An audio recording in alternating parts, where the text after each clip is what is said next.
Welcome everyone. We are going to wait for a minute to start at 4 our webinar about the EIC Accelerator. I want to give time to everybody to connect.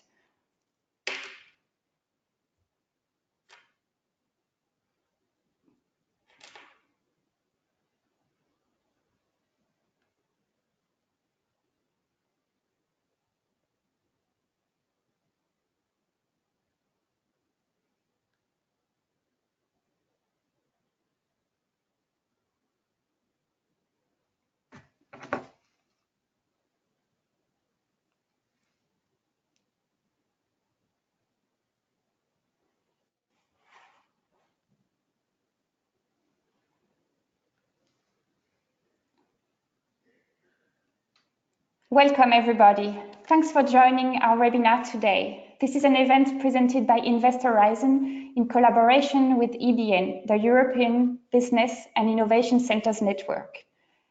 InvestHorizon is an EU program financed by the European Commission in association with Eureka, in order to facilitate Series A funding for selected deep tech companies. Please note that the next call to join our accelerator program will be published at the end of November 2019. It will be an ongoing call with cutoff dates every 6 months. So make sure to visit our website, investhorizon.eu. Join our community and be up to date with all our activities. We are continuously uploading free of charge online classes and webinars dedicated to financing and entrepreneurship in the tech sector. You can already register to the next webinars. The topics and the dates are published. Our webinar today is dedicated to the new EIC Accelerator program. It will be available for replay on the platform. Cristina Fanjul is our guest speaker today. She will help us understand what are the new funding opportunities for SMEs and startups in the new EIC Accelerator program. She's the Director of Business Innovation Center Asturias and an expert evaluator of the international SME Instrument, now EIC Accelerator. Cristina has been a remote evaluator of the SME Instrument for 3 years. The past 2 years, she was also a member of the jury, leading the interviews in Brussels for the final selection of Phase 2 proposals. Cristina is Vice-President of EBN. Cristina will have 20 minutes to give her expert view of the program and provide some practical tips to help you understand how to submit a successful proposal. You will then have 20 to 30 minutes to ask all your questions. You can already start typing your questions in the chat, in the question window during the presentation. Before I give the floor to Cristina, we would like also to know who is our audience today, and we are going to ask you 2 questions.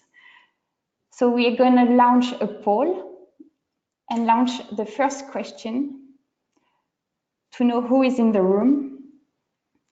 So please tell us if you are an entrepreneur, a fundraiser, an innovation expert, or an investor. Just giving a few seconds for you to answer.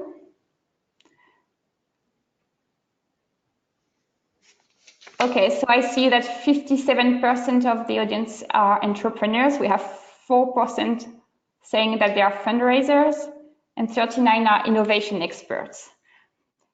Thank you. Next question. What is your experience with the EIC so far? Do you have a basic knowledge? Did you submit a proposal and it was rejected? Are you planning on submitting a proposal, or you have no prior experience, know-how of the program?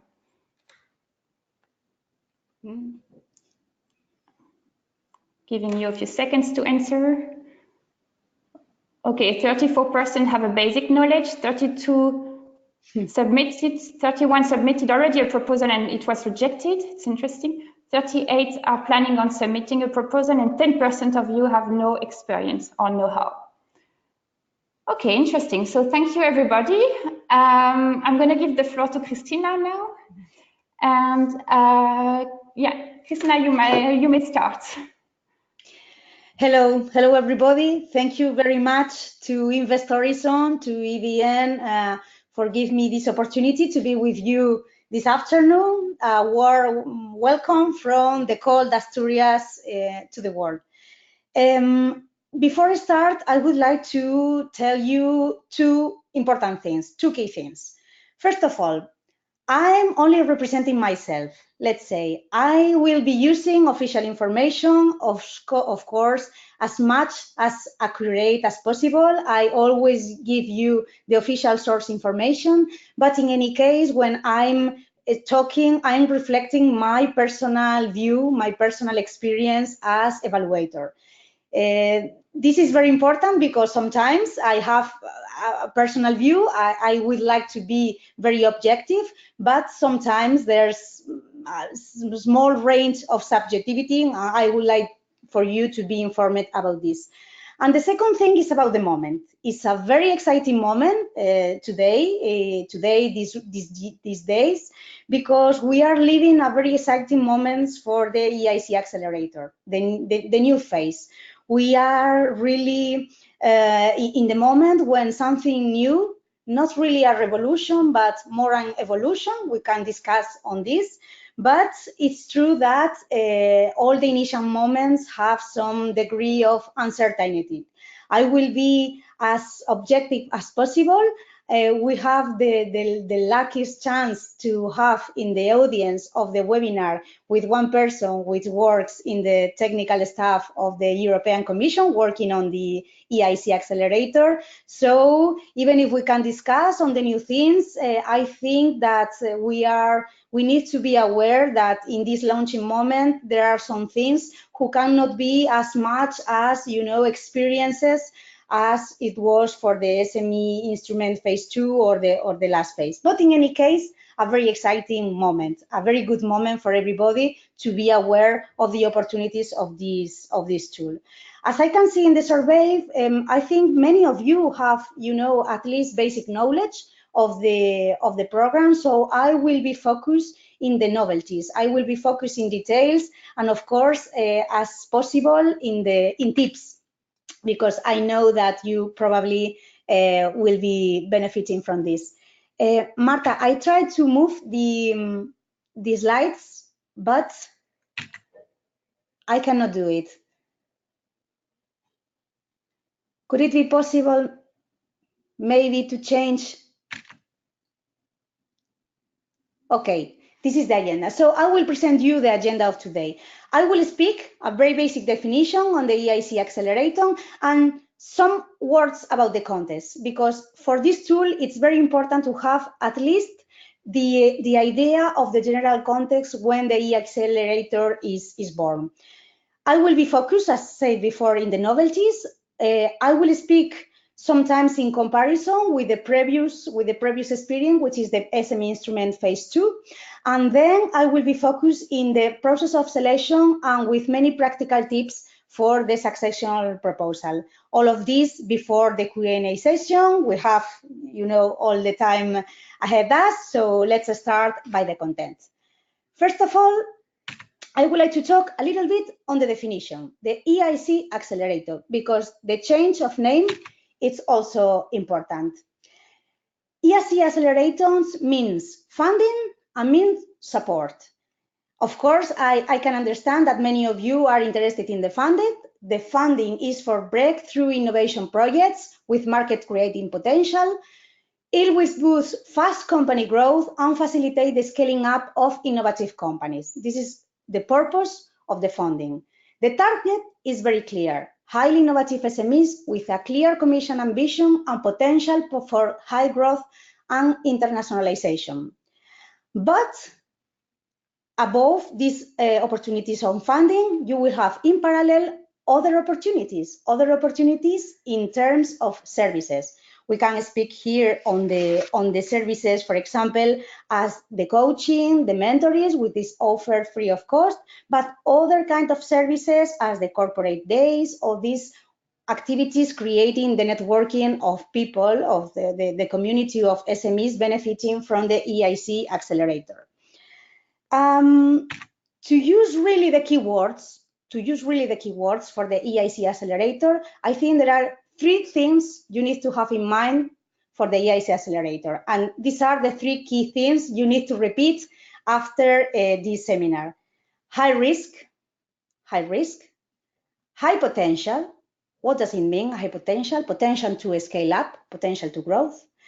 And the companies that cannot attract sufficient money from the market, we can speak after a little bit on this new concept, let's say, of the non-bankability. So high risk, high potential, and non-bankability. I think these will be the 3 key themes, and we are going to try to concentrate, to focus a lot of information on these 3 elements.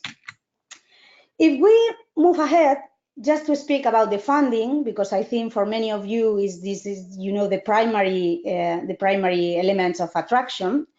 We are speaking, and the EIC Accelerator has this tremendous novelty, which is the fact of blended finance, the fact of combining the grants and the equity. So the first question is how much the EIC Accelerator is going to put in the projects.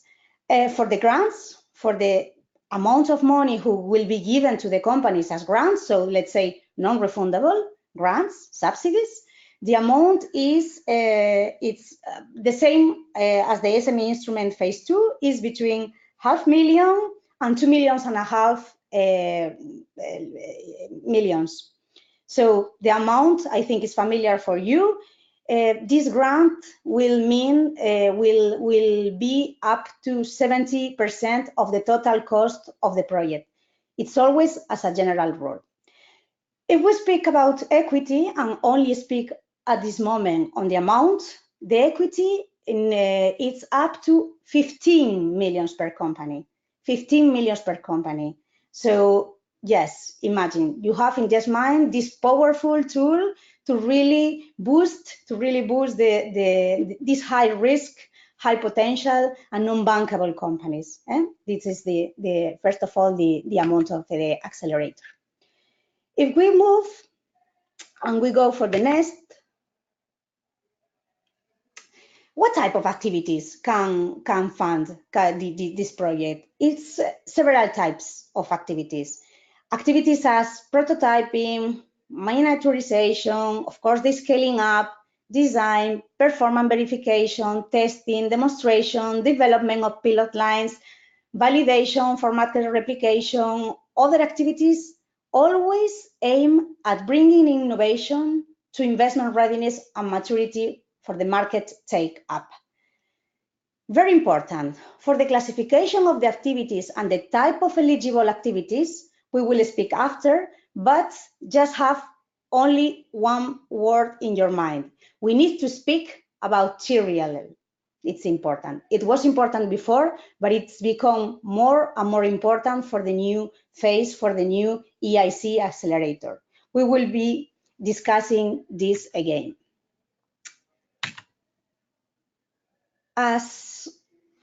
Just to give a kind of general overview on the program, I will tell you what are, from my point of view, the really pros of this instrument, this tool.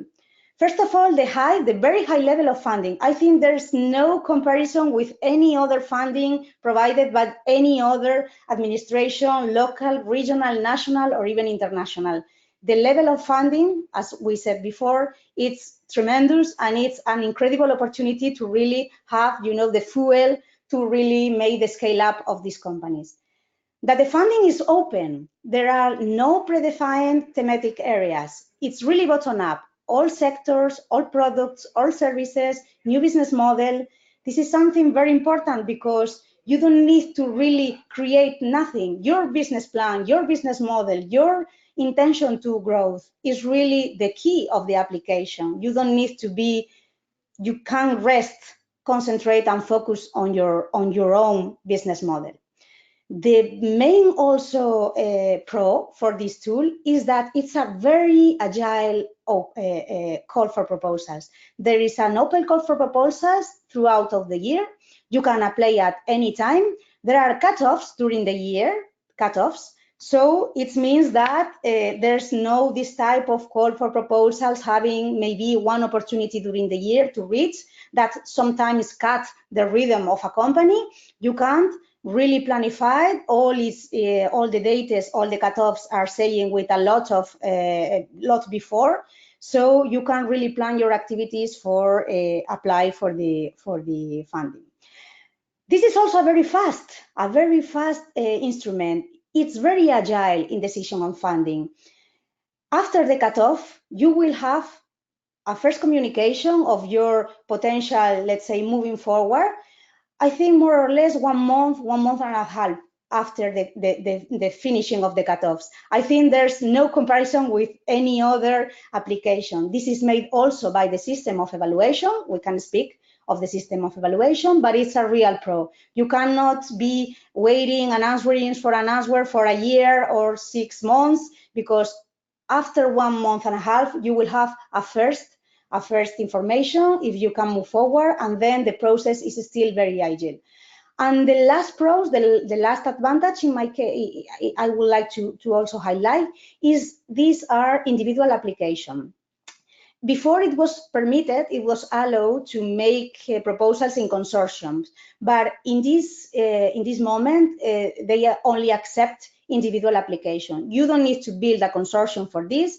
It's your decision, it's your strategy, you manage your call, you manage the application. So I think this is one of the really key points on the accelerator. On the other hand, let me tell you also some little cons, let's say, I have seen in the proposal. First of all, it's very competitive. We are speaking here about the European Champions League of European SMEs, of European companies. So it's very competitive. The ratio of successful proposals for the SME phase 2, it was around 5%. And the official one is 4.8%. Which means that, of course, it is very competitive. It's according to all the elements we have saying before as an advantage, has this tremendous disadvantage, very competitive. It's sometimes stressing, yes, the interview phase. I know many of you would like to know what is in Brussels. Yes, before going to Brussels, there's still many things to know, many things to discuss. But it's true that going to Brussels and have half an hour to defend yourself, to defend this very high amount of money, it's sometimes very stressing. And of course, we need to think that now the due diligence for the equity, in case you are going to apply for this, could be also sometimes stressing to manage, but it is. And the other con is because it's not really a con, it's the consequence of having a very agile system of evaluation.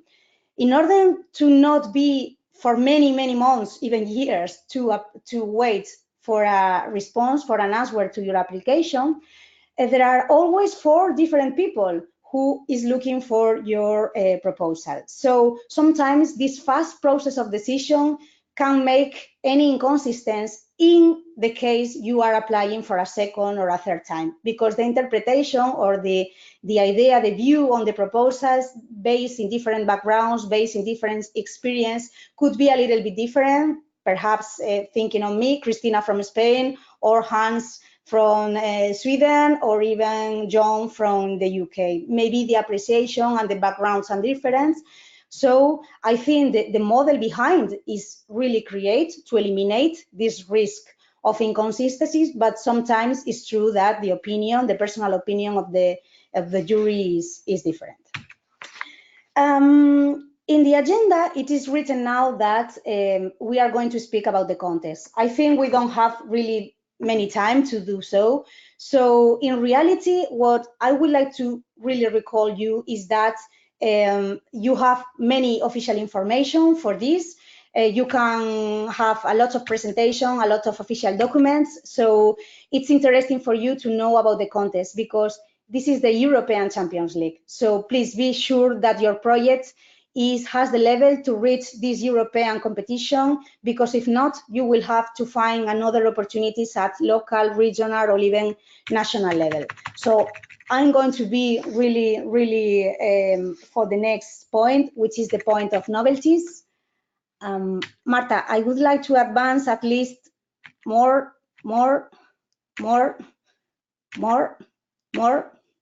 This is general information. Yes, the novelties, please, the next slide. As for the novelties, we were speaking a lot on the concept of blended finance, the fact of combining the grants and equity. Yeah? I'm going to advance you the elements we have for the moment. Probably Luis can complete all this information. The assessment of the TRL, because at this moment, as we discussed before, the fact of putting and writing some activities in different TRLs, above all, the TRL 9 has consequences on financing. What does it mean, the high potential? I mentioned before, the potential to scale up, and of course, the concept of non-bankability. Let's go for the blended finance concept. Okay, at the moment, it's possible to apply for a grant, only grants, or grant and equity. Probably in Horizon 2020, we will have the opportunity to apply only for equity also, but at the moment, we need to combine both. It's not possible to fee for equity. You take in the proposal your option for equity, and also you can choose the opportunity to be open if you only ask for a call, to be open for a counter proposal. This is important because after the evaluation, if some activities can be, you know, in a TRL or another TRL, I'm going to explain what TRL, maybe the only financing you can have for these activities is equity and not grant. Let's go for the next slide. For grant, you know, the TRL is the technology readiness level, is a concept elaborated by the NASA, and is a kind of scale of maturity of the technology. There are 9 levels: the idea, the prototype, the validation, and finally the production. And in this moment, for the EIC Accelerator, it has influence on the eligible cost. Why? Because according to the stated rules, even if the European Commission is not subject to the stated rules, they follow the main concepts. For all the activities related to the market, let's say the TRL 9 is think on commercialization, is think on scaling up, is think on market uptake. The only possibility to receive funding is through equity, not really through grants. So, in case of declare activities or even assess activities as TRL 9, these activities only could be asking for equity. If you can ask and the grant, if you have included those activities in your original application as eligible activities for grant, the grant could be reduced. This is important because this is a novelty. Before we have experienced this idea of identifying TRLs, but it has another objective. Now the objective is clear, and you need really to be careful on the activities on the TRL 9. As high potential, remember, high risk, high potential, no bankability, these are the 3 elements, the very important elements. The potential for a scale up. What does it mean, scale up? There are a lot of formal definition, but in reality, scale up means growth. This is the main weakness of the European SMEs.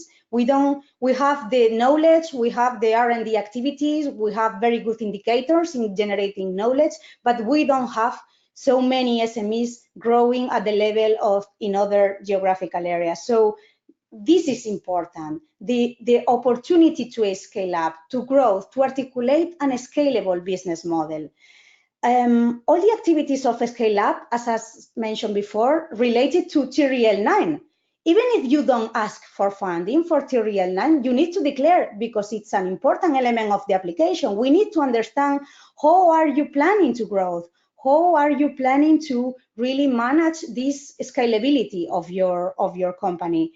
This is mentioned in a lot of parts of the application, but it is also mentioned in the team, in the competences, in the incentives for success of the team. So don't forget that the scalability is a concept which is market, which is also financial. We need to know your figures. We need to know how many resources do you need for this scalability, and you need to have also this part of the team, the competences, who has this ambition to really grow.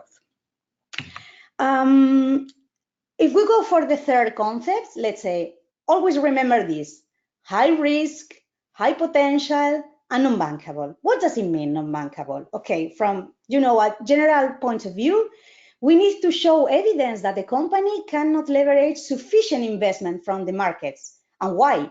Not because you are bad, no, because you have a very high risk level of market failure. You have technology risk, you have probably legal, you have implementation risk, and this risk creates this concept of being non-bankable. So you are not attractive. We can have a lot of discussion on the concept of non-bankability. Is one of the real novelties of the EIC Accelerator. But let me give you some example of what does it mean by non-bankable. First of all, you are a startup. You have no revenues. You have no really assets. This is a situation of not being non-bankable. Or you don't have still some commercial activities, or if you have, this is not still, the fuel is not moving to be really to generate or to finance your scale up or your growth. You are even non-profitable, let's say. The market is still too risky. Or you have some asset, but you are still not attractive to investors. And one important thing, the fact of having some co-investors, maybe co-investors condition to the fact of involving or to accepting or having, let's say, the EIC Accelerator, it does not imply directly being bankable. So it's still, of course, possible to have these co-investors, and even the project, even the EIC Accelerator in itself will really look for co-investment in your project. So an initial idea of the non-bankability. If we speak about the process of selection, give you some tips because too little time to explain some other things.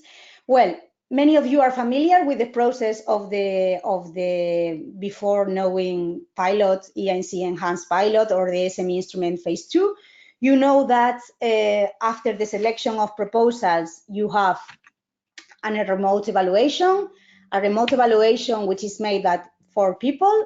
Let me move in the slide, please. Okay, so some tips for the application. You have the official one in the Funding and Tender website. Novelties, you have new application form. There's a Part A for the administrative and the Part B, which is still, 30 pages as the core, and you have still this opportunity for annexes. Now there is a novelty, which is the financial elements that the evaluators really appreciate a lot. A financial element, which is an Excel sheet with table 1, which has profit, loss, cash flow, balance sheet, metrics and ratios, company financial data, financing and history, information about the ownership and capital structure, and the current financing round. Very important information. I think we are going to be more, confident on the decision and the analysis of the proposals. You have also to submit your pitch deck, and pay attention to the pitch deck, because as evaluator, the first thing I'm going to see is the pitch deck. Why? Because this is something which is a summary, together with the summary, which is going to give the key figures, the key facts, and I'm going to understand your history better than going for the 30 pages. So please take into account that all the evaluators probably will be in the first for your pitch deck. And there's always only one opportunity to create a first good impression. So pay attention to the pitch deck, as it will be one of the main elements of the proposal. Of course, for the applicants who are going to be into the blended finance, some other information will be asked, but concentrate on your application, concentrate in your pitch deck. This will be the first step. The second step of your proposal is the remote evaluation. As a novelty also, now all the 3 criteria, impact, excellence, and quality and efficiency of the implementation are going to have the same score, after the same score. For the remote evaluation, there will be 4 experts with different background, technical, financing, business. They are going to give you individual scores, but you know the overall scores is obtained by the median scores for each criterion and the sum of the 3 median scores. Let's say we are going to eliminate the high and the low and concentrate in the average of the 2, which are, let's say, in the middle. So you need to convince 4 people of being a very successful and a very excellent proposals. If we move forward into the process after the remote evaluation, this is the stressing activity, which is the interview in Brussels. Until this moment, more or less double of proposals to be financed were called to this phase. The evaluators on the jury doesn't receive any special indication on the rate of successful proposals. They are free to approve or even free to really reject as many proposals as they think don't fit the level. I think the statistics show that more or less half of the proposals going for finance and half of the proposals are rejected in this phase. The interview in Brussels is you have half an hour in front of the jury. You have a 10-minute presentation and then a session of 20 minutes of questions and answers. Yes, it's very stressing, but yes, believe me, in Brussels there are people like me, normal people who are going to ask you normal things about your projects. And I think the ambience is positive. I think the juries can have your best elements for the proposals. 3 possible outcomes: go, no go, or change into blended finance. Remember this tick you have in the proposals for the counter proposals. If we move in the proposals, we arrive to the moment which is more uncertain, because we are living now in the first cutoff. All the things regarding the equity are being built. So I'm going to share with you at the moment the information, the official information we have till now. Probably in this concrete topic, Luis from the European Commission can give you more input, or really after this first, let's say, cycle of selection of process, we will be more in a position to give you more details. But in any case, let me give you some elements.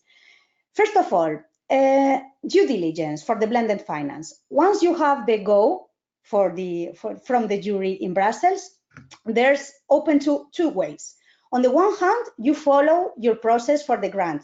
So the process of having the grant signed and the pre-financing on the grant is moving forward and it's still very agile. But in parallel, you will have this opportunity to go in for the equity. There are so independent. Yes, apparently there are independents, but I think there's one element who can influence. What in case you are going for the blended finance and you, for any reason or another, you don't reach an agreement for the blended finance?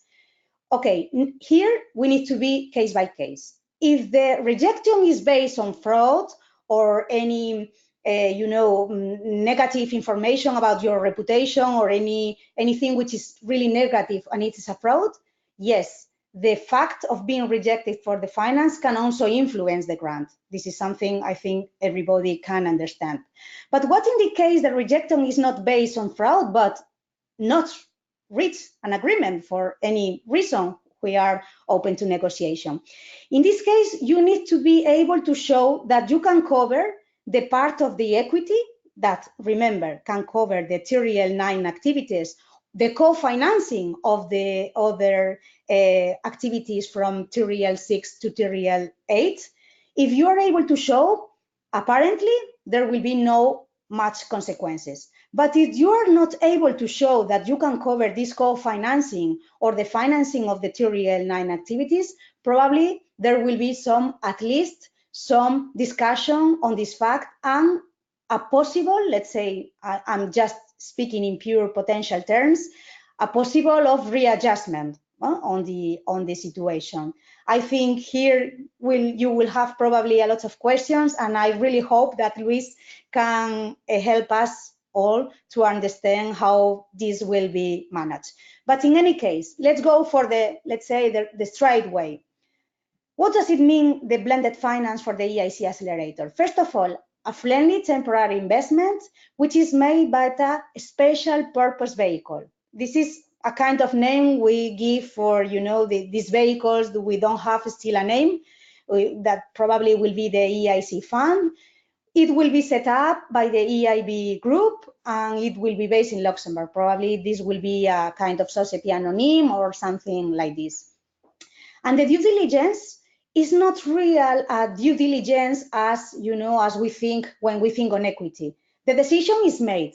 The decision is made by the jury. So the jury decides go or not go. So the due diligence will be focused mainly on evaluate the compliance, as I told you before, that all this information was right, and of course, verification of some aspect, verification of IP, verification of some kind of things, and of course, verification of the level of investment or the level of tranches or milestones, because probably this will be one element of the elements. So it's a due diligence, but it's a due diligence that will be based and that this will be built on the decision made by a previous phase, which was the jury, the experts on the jury.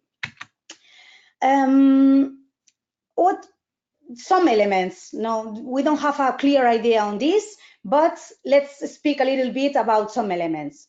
When the decision of go for the blended finance will be taken, you will have a kind of pre-diligence phase, something very initial, and a kind of market appetite testing. Why? Because in case the EIC fund will fund a co-investment fund in the market, which will be in the collaborators of the EIB group, which will be interested in your application, the possibility of make this due diligence can be passed to this collaborator. That's the idea. So remember that this idea of co-inversion, remember this idea of collaboration with others can be also transferred to some collaborators. Of course, all these decisions will be taken with the agreement and with the consentiment of all the SMEs, of course, the promoters of the company. But the EIB relies on their trusted network of collaborators, and the due diligence can be made by this organization.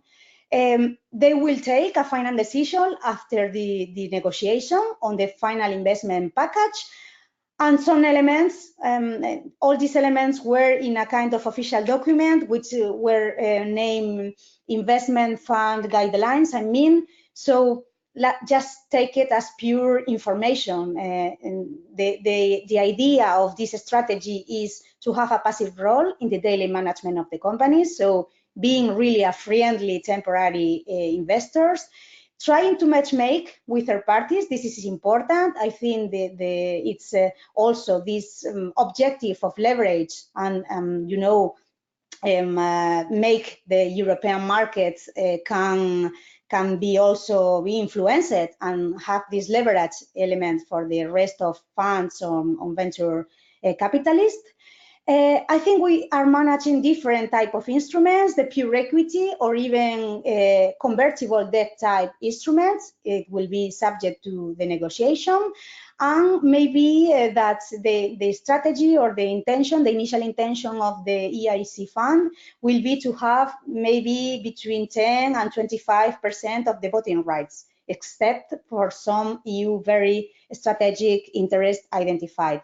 As I said before, the idea is to make the investment in tranches and to really fix milestone, as it is usual for the venture capital, and maybe to fix a kind of exit in 7-10 years with the opportunity for health to be extended till 15 years. As I told you, this is only pure information on the official documents. I think we are in this really exciting moment where everything is going to be launched, and I think after this first cycle, this first opportunity, we will be able to know a little bit more on this equity, this equity part.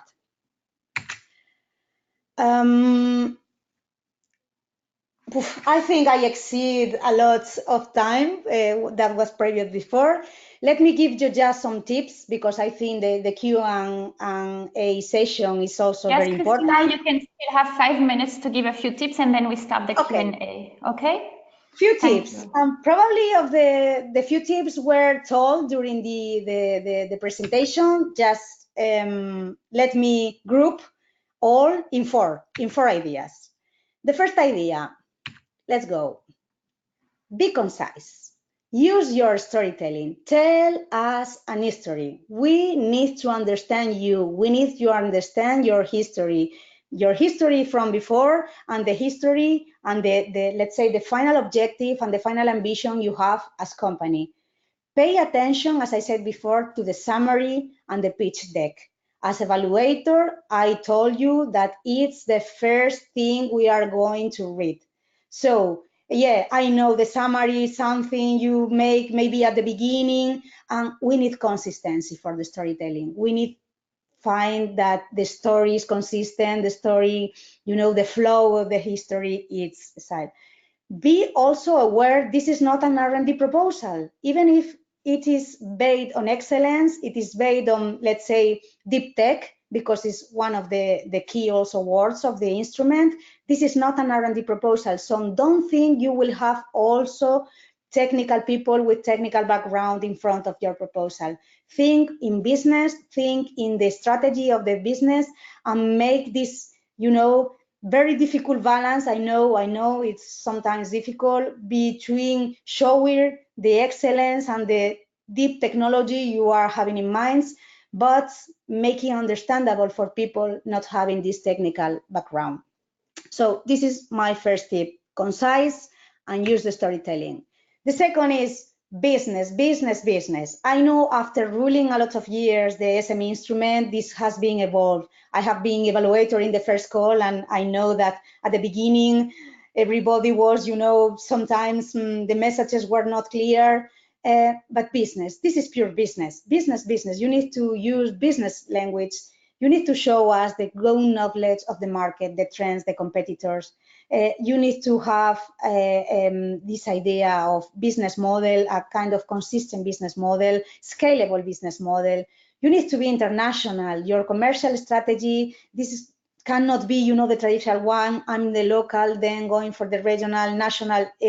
For the deep tech, for the market you probably are approaching, this international commercial strategy. You're born global, let's say, in a way. So show us from the beginning you have this international, let's say, approach.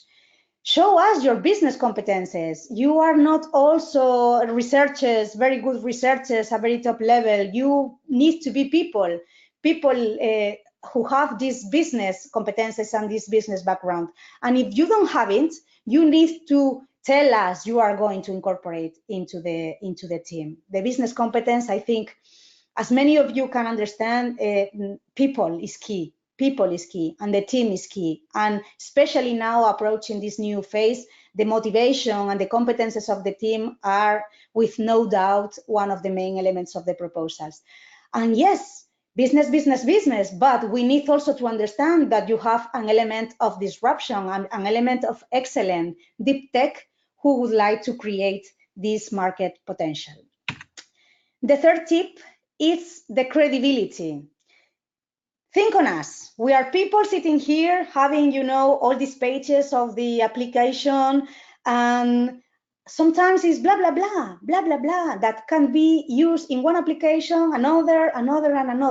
How is the element to make credible the proposals? Concrete name of partners or stakeholders, your own history.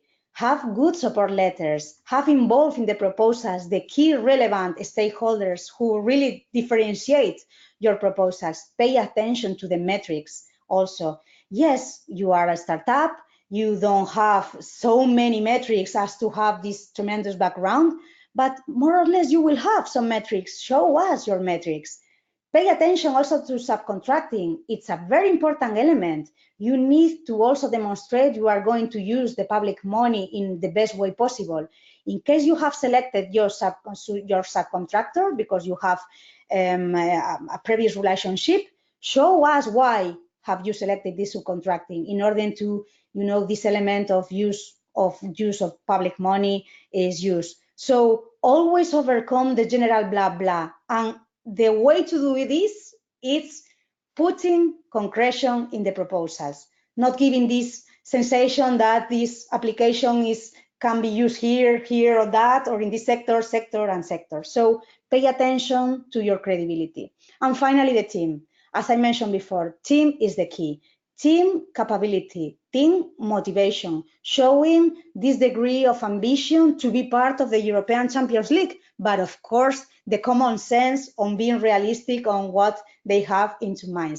Show you are passionate by your idea, that you really have with you a team. And this is a very also tip for you.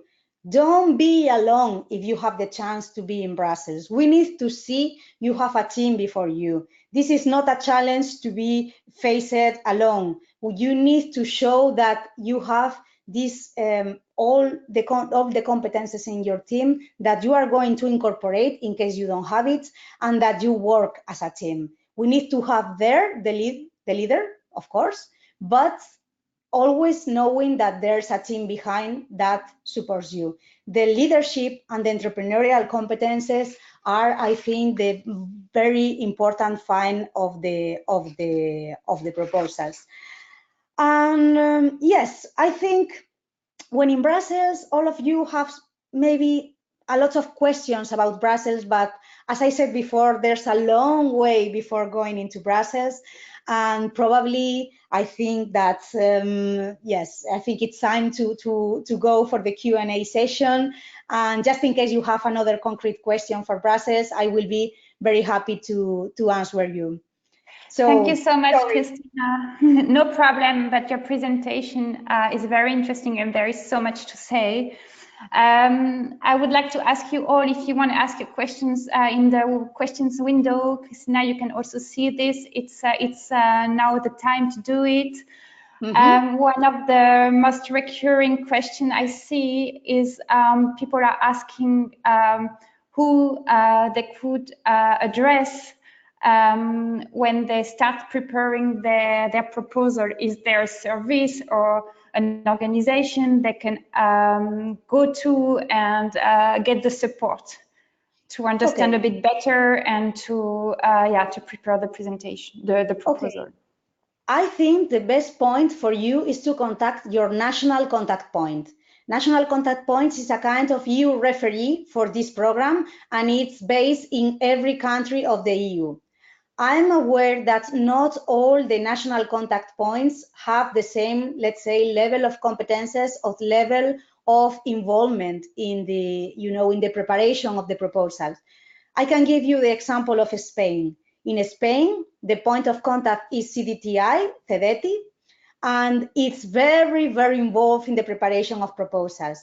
They even make simulations of the interview in Brussels. They analyze your proposals and provide you with some, tips and examples.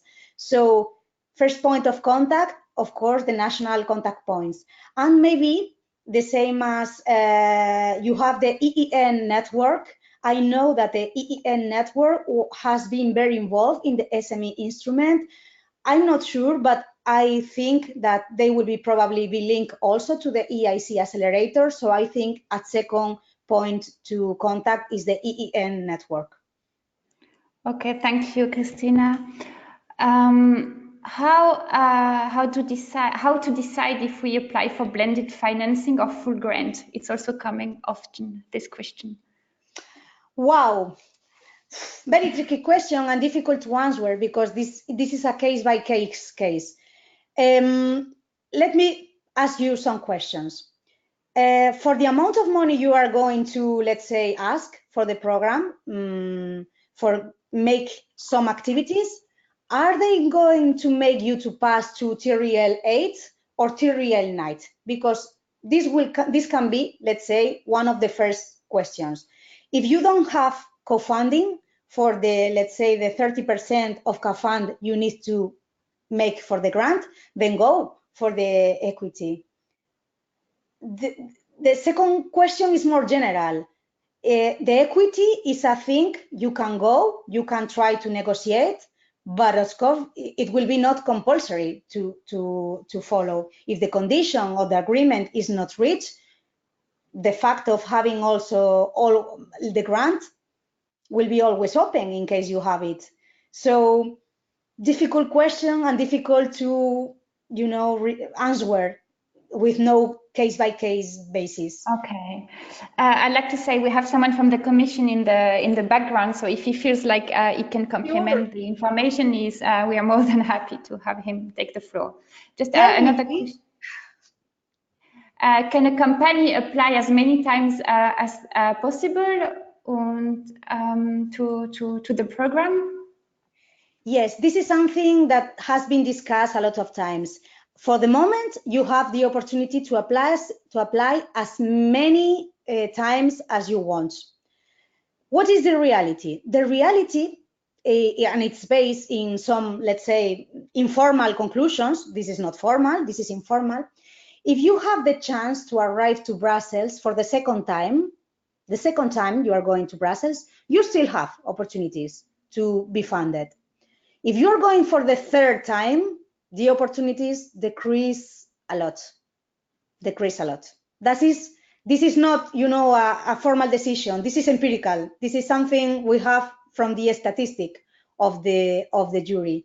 And probably there is this discussion of if a project is rejected so many times, maybe in the future, not now, it is possible for the effectiveness of the total cycle. It will be open the possibility to not be so open but it can be based, you know, on the previous scoring. It can be based on a number of times. At the moment, it's open.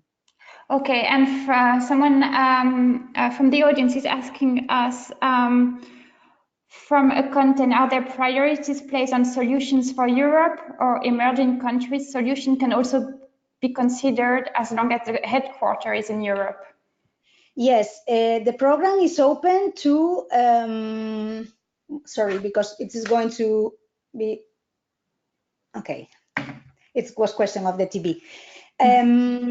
The program is for EU and associated countries. And I think in the official page, you have a list of the association, so this is made.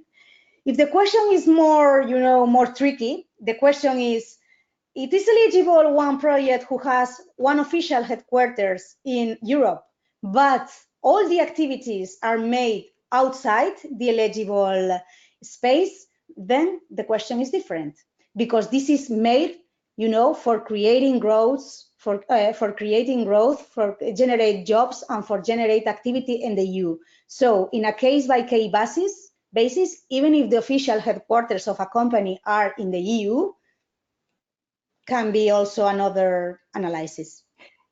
Cristina, if someone received a grant under the SME instrument and it's now concluded successfully, can you apply for the EIC Accelerator for the expansion? I think yes, because I think if you apply for, let's say, a different project.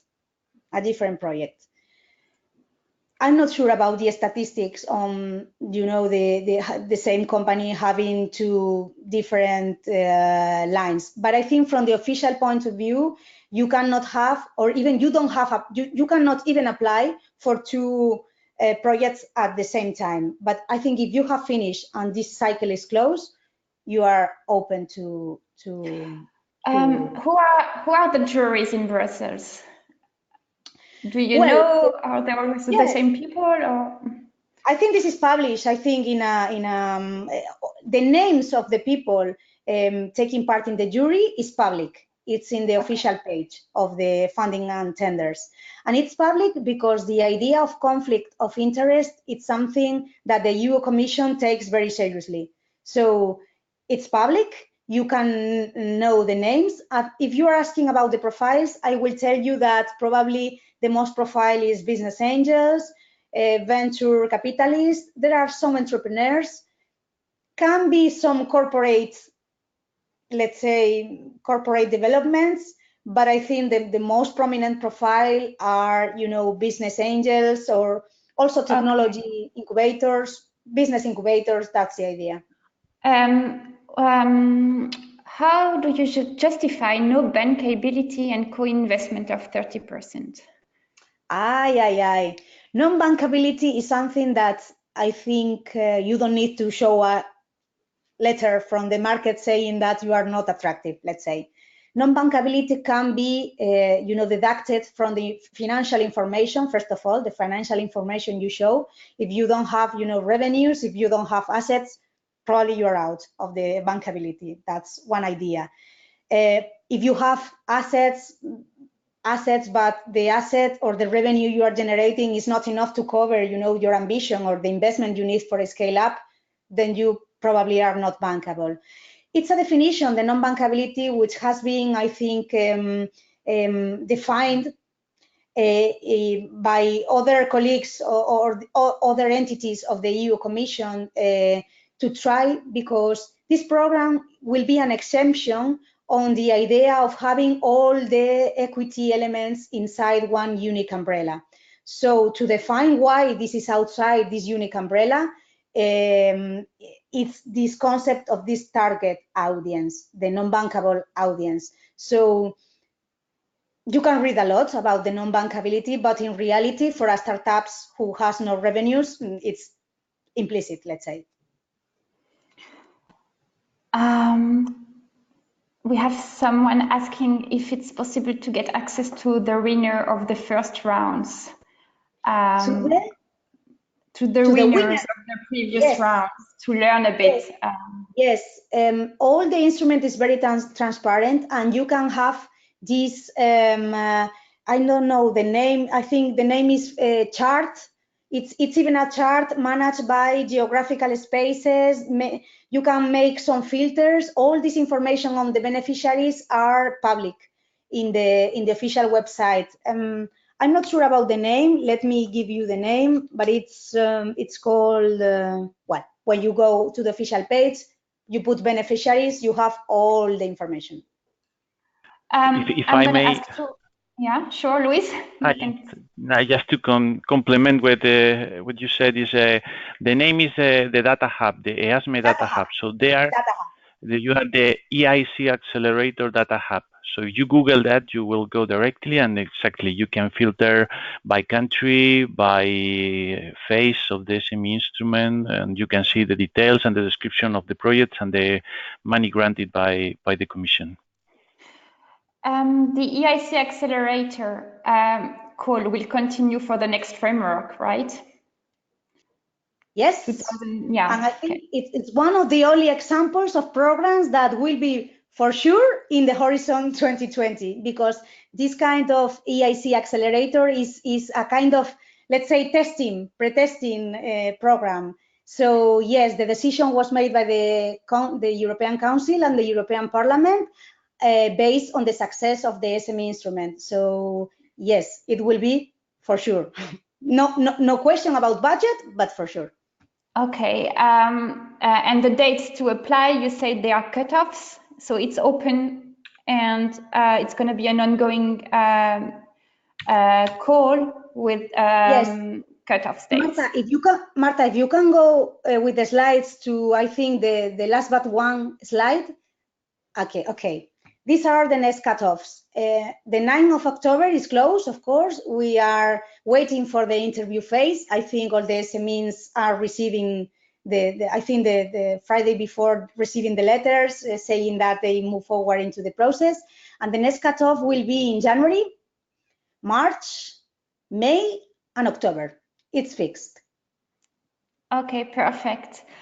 We have many questions addressing also the equity. I'm going to say another question. If you are able to answer, Cristina, it's great. Do you have any tip on the reimbursement plan of the equity investment? No. No, I think, no, Luis, maybe you have here more information. I think that the period of time will be 7 to 10 years as normal things, but I think the other elements are subject to, you know, agreement or negotiation. No, so no. And in case Yes. of debt type, it can be, for the moment, I don't have information on this. Maybe Luis, you have more information? Well, just to recall the two principles, so it's patient capital. So the Commission doesn't can stay in the company the time that is needed to get the impact, to get really the goals of the project. It can be on average, what you said, 7-10 years. But the other aspect that is important to remark is that it's a very tailor-made initiative. So it will depend very much on the innovation cycle of the company, the stage of the technology. So it will be negotiated and will be part of the term sheet of each one of the deals. But in principle, what I think is important for the audience to keep in mind is that the Commission will act as an patient and silent investor. Okay, thank you, Luis. I guess you'll find all the information on the websites, and you can go to your contact points nationally. It's already 5 o'clock. I think we got already a lot of information from you, Cristina, from you, Luis. Would like to thank you, Cristina, for presenting today. And ask our audience to give us a quick feedback so we can keep improving these sessions that are happening on a very regular basis in the framework of InvestHorizon. I wish you all a very nice afternoon. Thank you. Thank you very much to all of you, and have a nice afternoon.